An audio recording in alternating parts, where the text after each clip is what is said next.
So many people start a diet with the intention of losing weight and end up getting derailed or end up quitting the diet altogether. In this video, I'm going to cover the main reasons your diet might fail.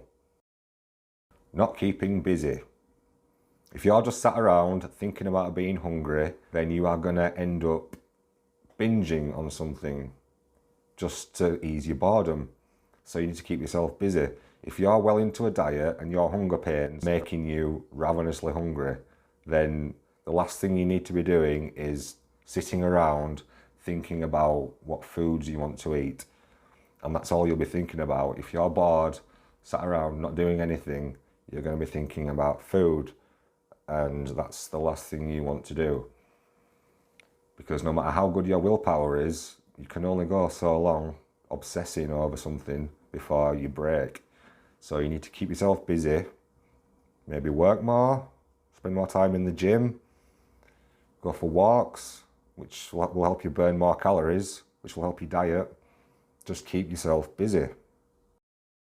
Don't keep crap food in the house. If you buy it in and it's there, and every time you open a cupboard you see that food that you're not supposed to be eating, you're going to end up eating it. So don't buy it in the first place. If you feel like having a treat, if you can fit a treat into your calories of your diet, then buy a little treat that you can eat and you won't have a box full in your cupboard waiting there to be eaten. Don't buy a box full of chocolate bars. Buy one chocolate bar and then you can have that chocolate bar and that's it. If you buy a box full of chocolate bars, you're going to eat them. Not that chocolate bars even come in a box, what am I talking about? But you know what I mean. Don't buy multi-packs of things. Buy a single treat if you feel like a treat and if you can work that into your calories, or if you're having a cheat meal, whatever. It's a lot harder to get in your car and drive to the supermarket and buy the shit food than it is to just walk to your cupboard, open it up and eat the food. So don't make it easy for yourself. Eating bland food with too many restrictions on your diet. As long as you're hitting the calories and you're getting the protein in, you do not need to be eating bland, tasteless, boring food that you wouldn't usually eat. You can eat the food you usually eat, you just have to eat less of it. I wouldn't recommend eating a lot of sugar in your diet if that's what you like to eat, just because you'll be hungry more, because sugar inherently has less fibre in it than other carbs.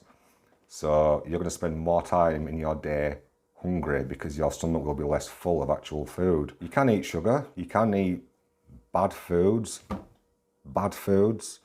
but I would limit them. But you don't need to cut them out of your diet completely. You can only go so long without your favourite foods before you just think, right, fuck it, I'm eating it. Overcomplicating things unnecessarily. There's no need to make your diet more complicated than it needs to be.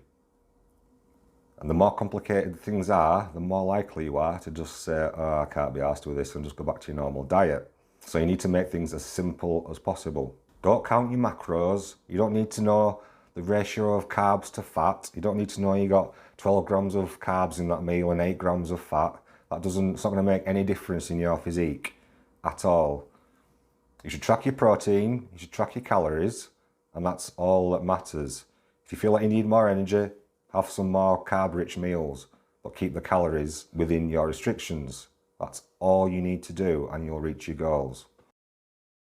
Relying on fat burners instead of diet and exercise. Personally, I have never taken fat burners. They're not something I see any value in because I can get everything I need from diet and exercise, and you probably can too.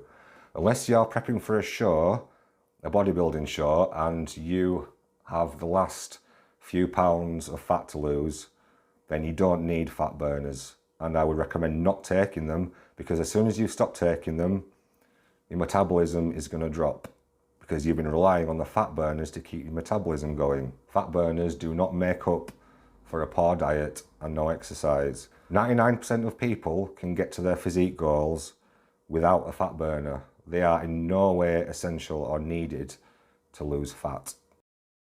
Not tracking everything you eat. If you're not tracking everything that's going in your mouth, every little spoonful of sugar you put in a cup of coffee, Every bit of milk you put in, every condiment you put on your food, every drink you drink, because some people for some reason don't feel like they should track things they drink because it's not food, but it's still calories. Anything that's going in your mouth that has calories, you need to track.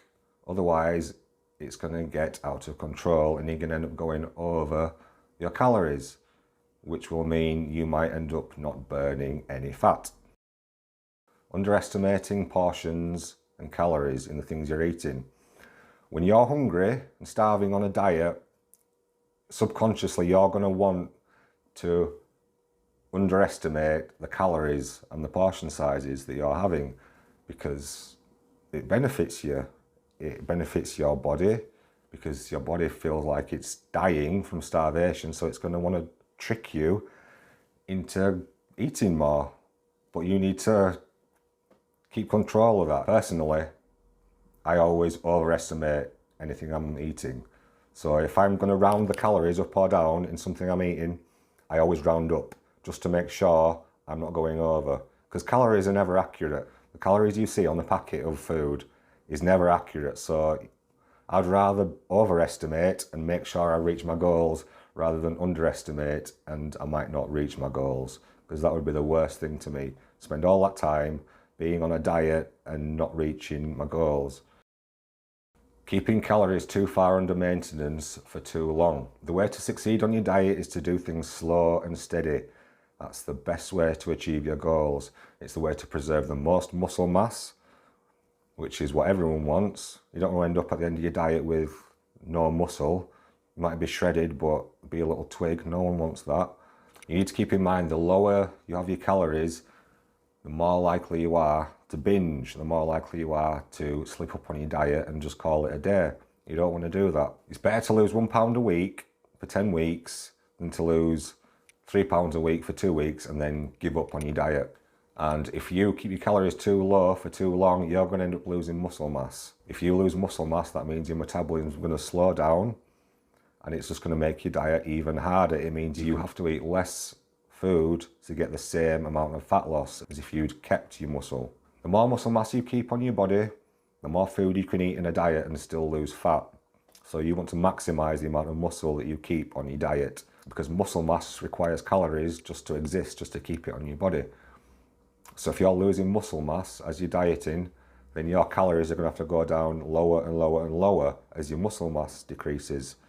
So you're going to have to keep eating less and less and less food to keep the same rate of fat loss going, which is going to be extremely difficult. You're not motivated enough. This can happen if you feel like you're not losing enough weight too quickly, or you feel like you're not making any progress at all. So to remedy this, what you need to do is weigh yourself regularly. I like to weigh myself every morning, before I eat, before I drink anything, after I've been to the toilet, and get that figure every day. And you can average it out over the week. It might go up and down every day by a few pounds. Don't take any notice of that, because your body weight will go up and down. It doesn't mean that's exactly what's fat is coming and going from your body. Weight loss doesn't equal fat loss. There's a lot of things, mainly water, that your body gets rid of and holds onto that will influence your weight loss and gain day to day. But as long as you're on that trajectory going down every week on average, then you're doing fine. You're not going to go down every day consistently. It just doesn't work like that. But if you're going down week to week in your weight, then you are making progress. And another thing you can do is take progress pictures. Maybe not every week, but every 2 weeks. Take a progress picture in the same light, in the same pose, if you're going to pose for your picture. So you will be able, by looking back through your pictures, you'll be able to see for sure that you are making progress. Because if you're looking at yourself in the mirror every day, which you will be, you won't notice the changes. It's only when you look at those pictures every couple of weeks, you're going to see those changes. And if you look at your weight changes over the weeks, you see it consistently going down, you're going to see you are definitely making progress. And that's how you keep your motivation up and stops you slipping up and stops you thinking, oh, screw it, it's not even working, why do I bother? And just giving up on your diet. Lack of sleep. When you don't get enough sleep, the ratio of muscle that your body burns to fat will be higher. So it makes lots of sense for you to get plenty of sleep. And another thing, if you're lacking sleep, you are going to have an increase in ghrelin, which is the hunger hormone, which is sending signals to your brain to make you eat. And that's the last thing you want, is an increase in hunger hormones. You're going to be sat there all day just hungry, I feel hungry, I want to eat. You don't want that. You don't want those hunger hormones. So get enough sleep. It's not only important for this, it's important for everything in your life. Sleep is so important. So those are my top reasons your diet might fail. I hope it helped you out. Like, comment, subscribe. I'll see you next time.